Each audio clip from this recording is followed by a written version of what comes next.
আসসালামু আলাইকুম। অবিরাম বাংলার সংবাদে সবাইকে স্বাগত জানাচ্ছি। আমি নাইম ফাথম মুবিন। শুরুতে বিআরবি কেবলস সংবাদ শিরোনাম। জানিয়ে দেব সর্বশেষ আপডেট বাংলা সংবাদ। শুরুতেই শিরোনাম। শুরুতেই জানাবো, আওয়ামী লীগ ফিরবে, তবে থাকবে না শেখ হাসিনার অস্তিত্ব বলে মন্তব্য করলেন মাসুদ কামাল। জানাবো, পতিত স্বৈরা শাসকের জন্য ভারত মায়াকান্না করছে বলে মন্তব্য করলেন রিজভী। এবং সর্বশেষ জানাবো, ভারতকে প্রতিহত করতে ব্রাহ্মণবাড়িয়ায় যথেষ্ট বলে মন্তব্য করলেন জয়নুল আবদিন ফারুক। এতক্ষণ শুনছিলেন সংবাদ শিরোনাম, এখন থাকছে বিস্তারিত। আওয়ামী লীগ ফিরবে, তবে থাকবে না শেখ হাসিনার অস্তিত্ব বললেন মাসুদ কামাল। বাংলাদেশে আওয়ামী লীগ থাকলেও থাকবে না শেখ হাসিনা, এমন মন্তব্য করেছেন সাংবাদিক মাসুদ কামাল।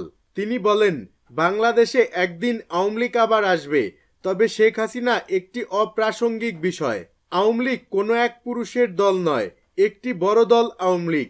তাই আওয়ামী লীগ থাকবে, কিন্তু শেখ হাসিনা থাকবে না। এ সময় তিনি আরও বলেন, বর্তমান অন্তর্বর্তীকালীন সরকারের সততা আছে, কিন্তু দক্ষতা নাই। ফলে যতদিন অদক্ষ সরকার থাকবে, ততদিন একটা গোষ্ঠীর এমন মনে হবেই যে আগেই ভালো ছিলাম। ফলে আওয়ামী লীগ যেই ঘা তৈরি করেছে তা শুকাতে শুরু করবে। তবে যখনই নির্বাচিত সরকার আসবে, তখনই আবার এই ঘা ব্যথা দেওয়া শুরু করবে। এজন্য শেখ পরিবার কখনো আর বাংলাদেশে ফিরতে পারবে না।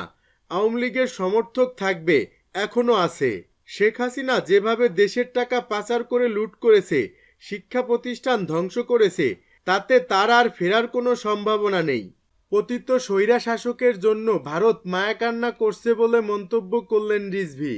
বিএনপির সিনিয়র যুগ্ম মহাসচিব রুহুল কবির রিজভী বলেছেন, আজকে পতিত স্বৈরা শাসকের জন্য ভারত মায়াকান্না করছে, দেশের বিরুদ্ধে অপপ্রচার করছে। যাত্রাবাড়িতে শত শত মানুষ হত্যা করা হয়েছে। এখানেই তো অনেক মন্দির আছে, সেখানে কোনো হামলা হয়েছে? কোনো হিন্দু সম্প্রদায়ের উপর হামলা হয়েছে? এসব ধূম্রজাল সৃষ্টি করে তারা গণধিকৃত আওয়ামী লীগকে আবার ফিরিয়ে আনতে চায়। যাত্রাবাড়ির ভাঙ্গা প্রশস্ত নবী টাওয়ারে বৈষম্য বিরোধী ছাত্র জনতার আন্দোলনে শহীদ পরিবারগুলোর মাঝে বিএনপির ভারপ্রাপ্ত চেয়ারম্যান তারেক রহমানের পক্ষ থেকে আর্থিক সহযোগিতা প্রদান শেষে তিনি এসব কথা বলেন।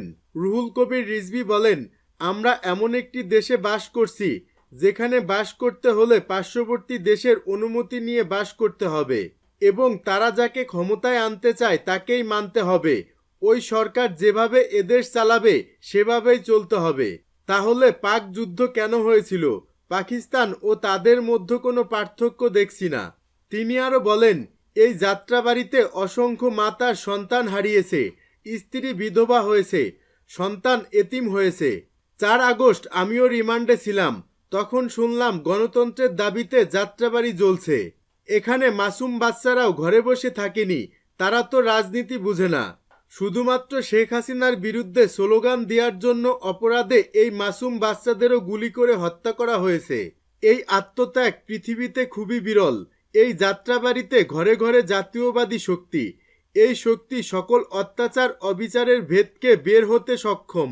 তিনি বলেন, পুলিশ প্রশাসনে এখনও পতিত আওয়ামী স্বৈরাশাসকের দোসররা বিদ্যমান, তাই হত্যা মামলা নিয়ে ধরিমসি করছেন। হত্যাকারীদের আটকের জন্য পুলিশ কঠিন হচ্ছে না, তাই অবিলম্বে পুলিশের নামে ছাত্রলীগের ক্যাডারদের অবিলম্বে চাকরিচ্যুত করে আইনের আওতায় আনতে হবে। সরকারের দলীয় ক্যাডার এবং পুলিশ বাহিনী যেভাবে বিএনপির নেতাকর্মীদের হত্যা করেছে, তার বিচার এই বাংলার মাটিতেই হবে। যারা এই সরকারের দোসর ছিলেন, লুটেরা ও খুনিদের ইন্ধন দিয়েছেন, তাদেরকেও বিচারের মুখোমুখি করতে হবে। ভারতকে প্রতিহত করতে ব্রাহ্মণবাড়িয়ায় যথেষ্ট বললেন জয়নুল আবদিন ফারুক। বিএনপি চেয়ারপারসনের উপদেষ্টা ও সাবেক বিরোধী দলীয় চিফ হুইপ জয়নুল আবদিন ফারুক বলেছেন, আপনার কারণে বাংলাদেশ অর্থনৈতিকভাবে দুর্বল হতে পারে, কিন্তু একবার আসেন, আপনাদের প্রতিহত করতে আগরতলার কাছে ব্রাহ্মণবাড়িয়ার লোকই যথেষ্ট। কথাবার্তা একটু ভালো করে বলবেন। বাংলাদেশ জাতীয়বাদী নবীন দলের 12তম প্রতিষ্ঠাবার্ষিকী উপলক্ষে জাতীয় প্রেস ক্লাবের অডিটোরিয়ামে আয়োজিত এক আলোচনা সভায় জয়নুল আবদিন ফারুক এসব কথা বলেন। ভারতের প্রতি কঠোর সতর্কতা জানিয়ে তিনি বলেন, দয়া করে ভালো হয়ে যান, বাংলাদেশ নিয়ে মাথা ঘামাবেন না। আমরা স্বাধীনভাবে বসবাস করতে চাই, আমি স্বাধীনভাবে নির্বাচন করতে চাই, কারো হস্তক্ষেপ আমরা কামনা করি না। ভারতকে উদ্দেশ্য করে জয়নুল আবদিন ফারুক বলেন, আপনারা কি চান? এখন তো শেখ হাসিনা নেই। শেখ হাসিনার কিছু প্রেতাত্মা থাকলেও দল এখন শাসন করছে না, তাহলে ভয় কিসের?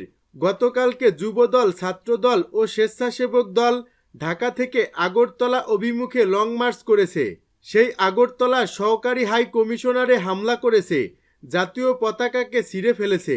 শেখ হাসিনার উপর ভর করে এদেশে রাজত্ব কায়েম করেছেন, একদলীয় শাসন কায়েম করেছেন, সংবিধানকে তছনছ করে দিয়েছেন, বিচারপতির এজলাসে লাথি মেরেছেন, আয়নাঘর তৈরি করেছেন। সেই দিন এখন আর নেই। ষড়যন্ত্র আপনারা যতই করেন কোনো লাভ হবে না। তারেক রহমান বাংলাদেশে আসবে, এক মাথা এক ভোটে বাংলাদেশের প্রধানমন্ত্রী হবেন। তিনি আরও বলেন, আপনারা চেয়েছিলেন শেখ হাসিনার মাথায় হাত রেখে বাংলাদেশে 7 সিস্টারের মতো 8 সিস্টার বানাবেন। কল্পনা করেই গেছেন, কিন্তু লাভ হয়নি। শেখ হাসিনা আশ্রয় নিয়েছে আপনার কাছে। যদি সত্যই আপনাদের গণতান্ত্রিক দেশ হয়, বিশ্বের বৃহত্তম দেশ হয়ে থাকে, তাহলে উচিত শেখ হাসিনাকে ইউনূস সরকারের কাছে হস্তান্তর করা। তাহলে আমরা বিশ্বাস করতাম আপনারা বাংলাদেশের মানুষকে সম্মান করেন।